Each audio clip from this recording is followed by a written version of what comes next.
Buenas tardes, mis queridos hermanos. Es un gozo que podamos vernos nuevamente, es un gozo que te conectes, que disfrutes junto a nosotros de esta media hora tan interesante durante el sábado. Gracias por conectarte. Sabemos que se conectan desde diferentes lugares del mundo. Si puedes darnos un like, un me gusta, si puedes decirnos un motivo de oración, desde dónde te conectas, para nosotros es muy valioso, muy, muy valioso. Gracias por estar aquí nuevamente. Sabes que en el mundo físico, vamos a decir así, algunas veces hay personas que gozan de salud y otras que carecen de salud. Aunque cuando vas a un médico le decimos que eres aparentemente sano. ¿Por qué? Porque nadie es totalmente sano. Todos tienen algo, todos padecen de algo. Y qué curioso, muchas veces cuando uno es joven, por lo general es muy saludable. Y mira a la gente mayor como algo ya medio obsoleto en cuanto a salud. Ya se han ido deteriorando y uno piensa que va a ser así toda la vida. Y pienso en el mundo espiritual, ¿cómo es? ¿Cómo es el mundo espiritual? ¿Cómo se aplica esta verdad al mundo espiritual? Cuando estás enfermo, cuando estás sano, cuando crees que eres invencible espiritualmente. Hay un pasaje que me encanta del libro de los Proverbios, capítulo 16, verso 18, cuando dice, antes del quebrantamiento, usted quizá lo conozca, antes del quebrantamiento es la soberba y antes de la caída, la altivez de espíritu. Antes de caerse, la altivez de espíritu. Y hoy en medio de esta serie, Cancelado, que hemos estado compartiendo la parábola del hijo pródigo, hoy queremos compartirla desde la perspectiva del hermano mayor. Y precisamente hoy queremos hablar de lo dañino que es en el ser humano el creerse, la pretensión de superioridad moral. Indudablemente el carácter humano nace ya en la grieta del pecado. Sin embargo, sabemos que Cristo puede cubrir esa grieta, puede restablecer las relaciones de la persona consigo misma, de la persona con su familia, con su semejante, incluso con la naturaleza que le rodea. Puede nuevamente tapar esa grieta y volver a conectarte nuevamente. Sin embargo, sabemos que algunas veces conocemos personas que pretenden una superioridad moral. Empiezo con una historia. Hace unos años, como ustedes saben, yo no nací en un hogar cristiano, nada por el estilo. Yo me convertí a los 16 años y recuerdo que cuando empezábamos en la iglesia había una muchacha que había pasado toda su vida en la iglesia. Y me dice un día, creyendo que yo había nacido en un hogar cristiano, bueno, los que hemos nacido en hogares cristianos, no somos como aquellos que vienen después. Y déjame decirte, pocos años después aquella muchacha sufrió una cantidad de situaciones en su vida física, espiritual y en todos los sentidos que me hacen recordar este texto. Antes de la caída es la altivez de espíritu. No sé si recuerdas cuál es el origen de estas tres parábolas que refiere Jesús. Recuerda que Jesús se había reunido con gente común del pueblo, con gente pecadora, con gente que nadie le prestaba la atención.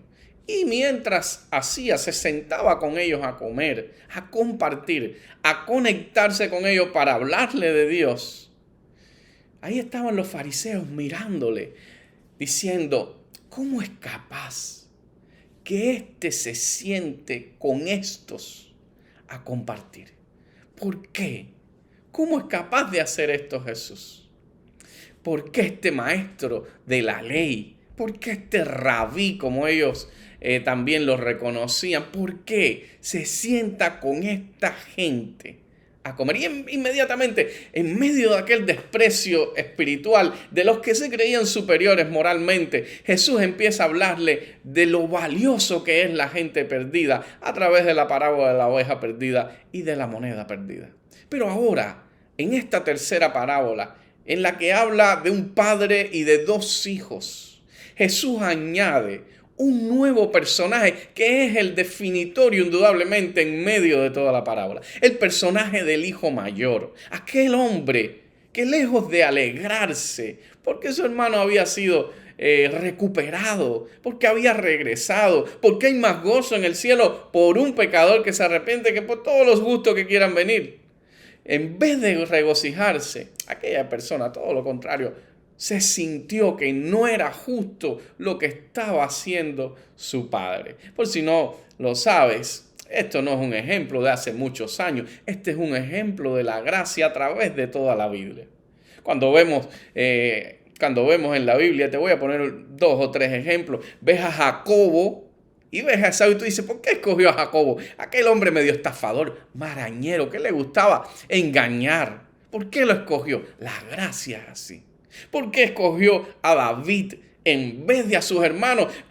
Andaban buscando a un rey, andaban buscando un hombre para la guerra y sin embargo eligen al hombre que está en el rebaño en vez de a los que eran totalmente corpulentos, personas preparadas y entrenadas para la guerra. ¿Por qué? Porque la gracia es así. Porque escoge a Sansón, un hombre que lo primero que dice en la Biblia, la primera frase, óyeme, el hombre que vino, por cierto, a liberar al pueblo de Israel de los filisteos, la primera frase que dice la Biblia de él, oye, viste una mujer de los filisteos y la quiero tener de esposa. Entonces, ¿por qué suceden estas cosas? Porque Dios eres así. Era lo que le estaba diciendo el hijo mayor. Mira, bástate mi gracia, como le dijo a Pablo. Es una cuestión de gracia. Dios conoce más allá. El Señor vino a servir, vino a rescatar. Y en medio de esta presunción moral superior de los fariseos, Jesús introduce esta parábola para resaltar, y estoy seguro, este personaje último. Esta persona que sale a la escena, esta persona que en el capítulo 15, en el verso 28, cuando se entera que su hermano había venido, dice, oye, él venía lleno de fango del campo, estoy seguro, de barro, de lodo, con las herramientas, y oye una música. Y cuando oye la música, por cierto, se le acerca a alguien y te dice, oye, vino tu hermano y le han hecho una fiesta, mataron el becerro. ¿Sabes por qué lo digo bajito? Porque estoy seguro que fue así. Porque no fueron cosas, no fue que le estaban diciendo, llegó tu hermano. No, le está diciendo, en medio de todo esto, en el verso 28 dice la Escritura, cuando esta persona que introduce el relato, a quien Jesús introduce en el relato, escucha esto, dice la Escritura, se enojó. No quería entrar, no. Salió por tanto su padre y le rogaba que entrase. Y bueno, en el resto de la historia usted sabe que él le replica al padre y el padre tiene que hacerle entender. ¿Sabes qué? Es una muestra de lo que estaba sucediendo de los fariseos con la gente que les rodeaba. Los fariseos habían sido un grupo cuando, y usted lo puede leer en el libro de los Macabeos si los tiene, cuando Alejandro Magno muere, ustedes saben que entre sus generales se reparten el imperio y básicamente la parte que domina al pueblo hebreo de aquel momento lo lleva bien fuerte. Y hasta ese momento ellos habían mantenido la religión y la política separadas. Usted lo sabe, había un rey, había un sumo sacerdote. Desde la época de Salomón fue erigido un sumo sacerdote Sadoc. Y por tanto, todos los que fueran descendientes de Sadoc eran los que debían ser sumos sacerdotes. ¿Pero qué sucedió? Vino la revolución de los Macabeos, la rebelión, como le quieras llamar. Y entonces ahí se unió el poder político y el poder religioso, como usted sabe. Ante esto, ellos erigieron a alguien que precisamente no era un descendiente de Sadoc. Por cierto, los saduceos se le dicen descendientes de Sadoc. Y los fariseos decidieron retirarse entonces de su origen sacerdotal y dedicarse a velar que se cumpliera la ley de Dios. Ese fue el origen de los fariseos, que de hecho quiere decir los que se separan, pero no en un tono, no quizás en un tono despectivo ni rebelde, sino de los que quieren hacer las cosas como Dios manda. ¿Y cómo este grupo, unos 160 años después, se ha transformado en un grupo elitista moralmente que dicta y que clasifica a las personas en dos grupos, los justos y los no justos, pecadores, impuros, publicanos, toda la gente con que Jesús se relacionaba? Y ahora vienen estas personas y dicen, bueno, Si Jesús es bueno, si de verdad es profeta, tiene que estar con nosotros, no con ellos. Y ese fue el problema grande ahí. ¿Por qué Jesús dice esta parábola? Vuelvo atrás. Estoy seguro que estaba hablándole a los que pretenden creerse. Y digo creerse porque no lo son. Los que pretenden creerse moralmente superior. Porque es uno de los venenos más grandes que puede haber en la fe. Destruye todo el carácter cristiano. Toda la obra del Espíritu Santo que pueda estar haciendo con una persona. El creerte que eso que has logrado, esos pasos en la vida espiritual que has logrado, te hacen una persona que no comete error y que no te tienes por qué relacionar con los que eran o son ahora como tú eras antes. El que te hace creer esas cosas está destruyendo tu carácter. Quiero darte una idea central y después te voy a dar 3 razones sobre esto. La pretensión de superioridad moral destruye el carácter humano. Totalmente. Fíjense aquí. Verso 28 vamos a estar alrededor de los próximos minutos. Hay razones en este texto que hablan de por qué la pretensión de superioridad moral destruye el carácter humano. Lo primero es porque produce enojo. Dice la Escritura, entonces cuando el muchacho se acercó y ve todo aquello, se enojó, se llenó de ira. La palabra que habla denota que verdaderamente es como enojado al cuadrado. Enojado. En vez de ponerse contento, porque su hermano, porque se había rescatado, porque Jesús había venido al mundo a buscar lo que se había perdido por los enfermos, en vez de alegrarse, esta gente se ponía brava. Tenemos que tener mucho cuidado porque algunas veces, ¿sabes?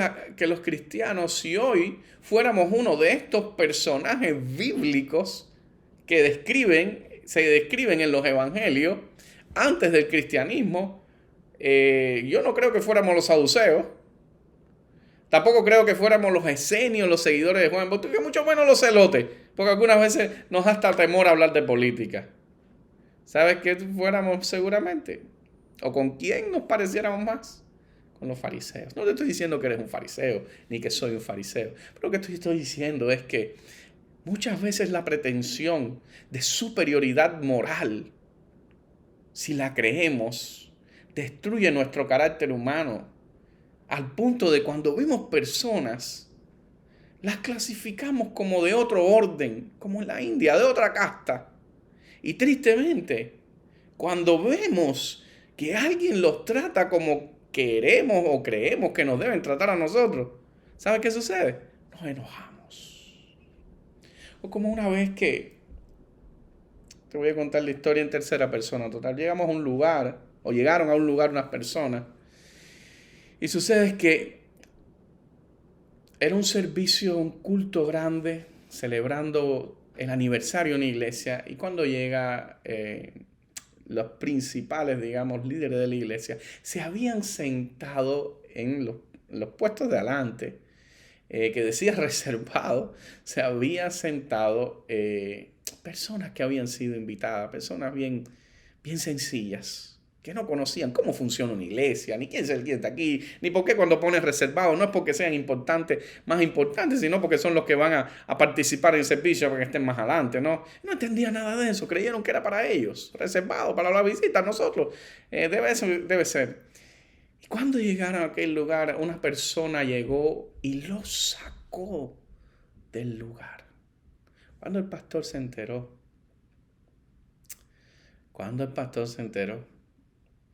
tremendo, ¿eh?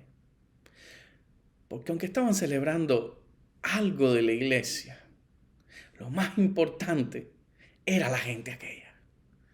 Recuerdo otra historia, te voy a hacer 2 o 3 historias, pero recuerdo una historia que estábamos en una congregación, teníamos un diácono en la puerta, y lo puedo hablar con libertad, que yo estoy seguro que no hay ningún problema, superamos eso.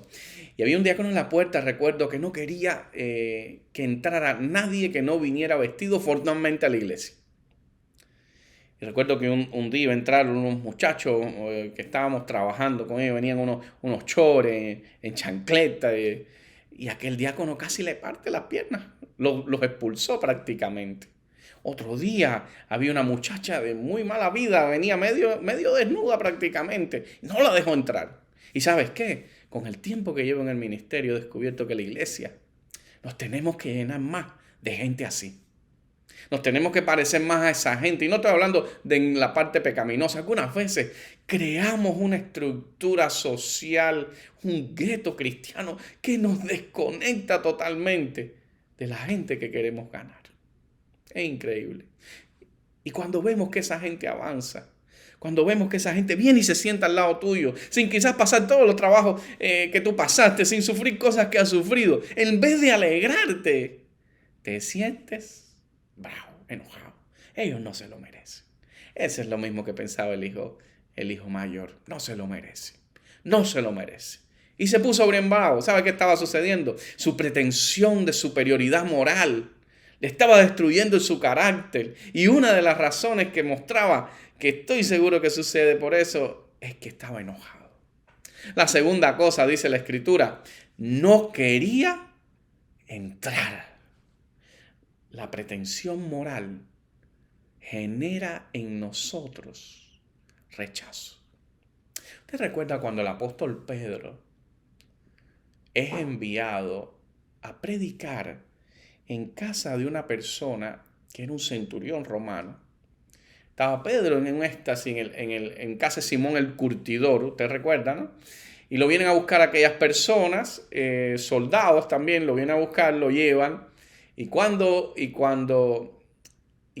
llegan ahí, ese es un pasaje tremendo del libro de los Hechos, ¿usted recuerda? Primero Pedro está en la visión antes de volver al viaje hacia casa de Cornelio. Usted recuerda que el Señor le baja una sábana y le muestra todo tipo de comidas.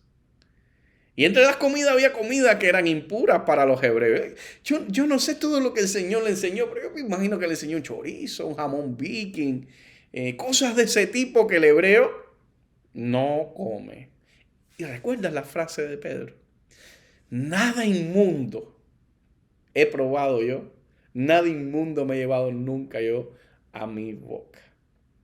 Le decía a Pedro, el Señor dice, mate y come, Pedro, estoy hablando en serio. Uy, espérate, nada inmundo, espérate. Como que Dios lo quería contaminar, es la idea, ¿no? Algunas veces creemos eso. Increíble cómo Pedro le está diciendo al Señor, no, esto que me estás poniendo. Como algunas veces tú y yo hacemos lo mismo, quizás. Quiera Dios que nunca te haya pasado, pero yo he sido víctima. He sido víctima de en algún momento rechazar personas. Me arrepiento de eso de corazón.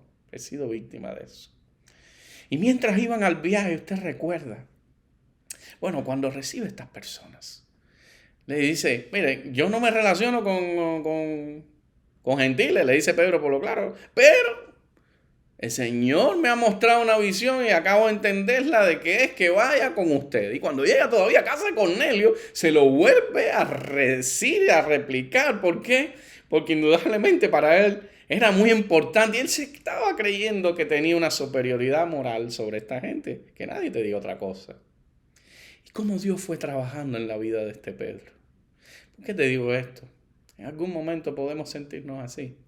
Pero Dios trabaja continuamente en nosotros. ¿Qué es locura lo que pasa en este pasaje? ¿Qué es locura? El hijo que se había ido vuelve y ahora el que estaba no quiere entrar. ¿Te percatas de eso? El que se había ido volvió. Ahora están el padre deseoso de que llegue el otro porque el otro no está perdido, parece, ¿no? Pero cuando viene el otro no quiere entrar. Algunos han llamado esta parábola de los dos hijos perdidos. Porque estaba tan perdido que estaba ahí como el otro. Estaba bien desconectado. Es increíble como algunas veces tú y yo podemos ser parte de estas mismas cosas. El diablo sabe que una de las maneras de matar, de robar y de destruir es esta: hacernos creer que somos más de lo que verdaderamente somos. De hecho, cuando Pablo dice que ninguno tenga más alto concepto de sí que el que debe tener, está diciendo, mira, vamos a ponernos bien en la mente que somos lo que somos, ¿eh? No somos más ni somos menos, pero somos ahí, ¿entiendes? No te añadas. La tercera razón por la cual la superioridad moral destruye el carácter humano está a continuación, cuando dice la palabra, que el Padre por tanto salió y le rogaba que entrase. No podemos perder de vista que en esta parábola el Padre es Dios. Fíjense a qué punto la gracia se manifiesta. Que el Padre sale. Qué curioso. Ahora el Padre tiene que salir en busca del otro hijo. Le da gracia a los dos. Al que se había ido y al que también ahora está un poco protestón. ¿Por qué? La pretensión moral produce enojo, produce rechazo, produce endurecimiento. Se había cerrado en sus prejuicios, se había cerrado en sus conceptos, se había cerrado y ahora nadie lo iba a mover. Todo lo que estaba sucediendo endurecía más su corazón. Si en algún momento suceden cosas en tu vida, en tu familia, en tu matrimonio, no dejes que las cosas que suceden endurezcan tu corazón. Permite que la gracia de Dios fluya a través de ti. Me encanta el pasaje cuando el apóstol habla de airaos, pero no pequéis. Es natural airarnos. Y yo soy alguien que se enoja muchas veces. Aírate, pero no peques. No se ponga el sol sobre vuestro enojo. Y me encanta la última frase. Ni deis lugar al diablo. Porque el diablo sabe que te puede entrar de muchas maneras. Solo necesita un lugar. Y uno de los lugares que más usan las personas que están luchando por mejorar espiritual, que quieren una vida espiritual más pura, que luchan, que se sacrifican, algunas veces sabe que puede trabajarlos de una manera en que se crean superiores espiritualmente. Mira, si en algún momento sientes que por alguna razón eres superior espiritualmente a otro, déjame decirte que eso es algo destructivo en tu carácter. Puede experimentarse a través del enojo, a través del rechazo, puede experimentarse a través del endurecimiento. Quiero y mi deseo es que vivas más allá de eso. Que si te identificas con alguien en esta parábola, sea con Jesús.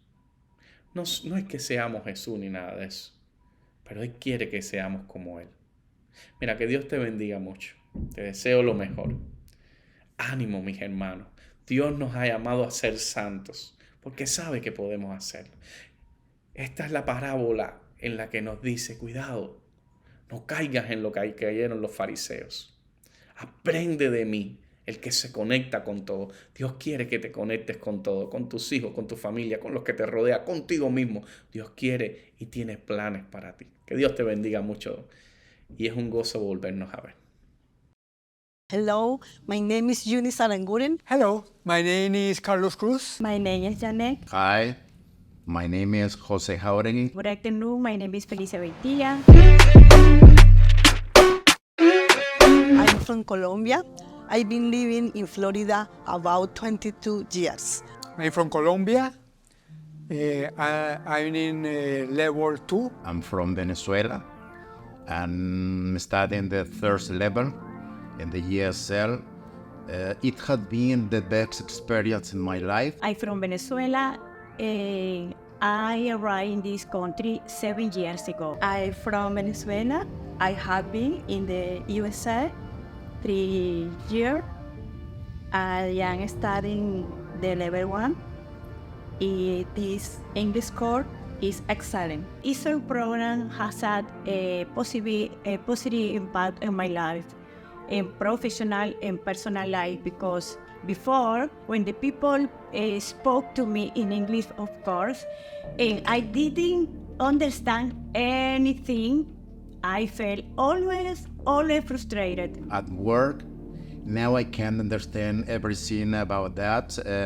I can speak with people from different countries where the English is not the native language. Everything changed because now I can communicate with people, with the parents, with children, because I am a teacher and I work with BPK children. I would like in the near futures, when I finish all the level, to help the new people, the new student, to teach my experience to them. In one word, my experience in this program is growth. My word is share. My word is hermandad. My word is comunidad. My word is my family, because my son and my wife are studying English here too. Lo que más me gustó de las clases de inglés es que se comparte bastante, se aprende nuevas habilidades para poder tener conversaciones fluidas con la gente, con los americanos, con el idioma inglés. Lo que más me gustó fue compartir con otras personas y aprendiendo con otras personas se aprende el inglés y hace uno así amistades nuevas. La preparación que he recibido en ISN ha sido de gran ayuda para desenvolverme en este país. Thank you very much for the opportunity that you give us. Thank you so much. Le doy gracias a Dios por esta experiencia, gracias a la iglesia de Firbatis, gracias al pastor Israel y a su familia, y gracias a las licenciadas Zulke, Heidi y Carmen, y también a todos los profesores, en especial el profesor Michael, que me dio clases en el básico, y el profesor Pablo, que me dio clases en el nivel 1. Gracias, bendiciones. It has been a great experience shared with others while learning English. Thank you.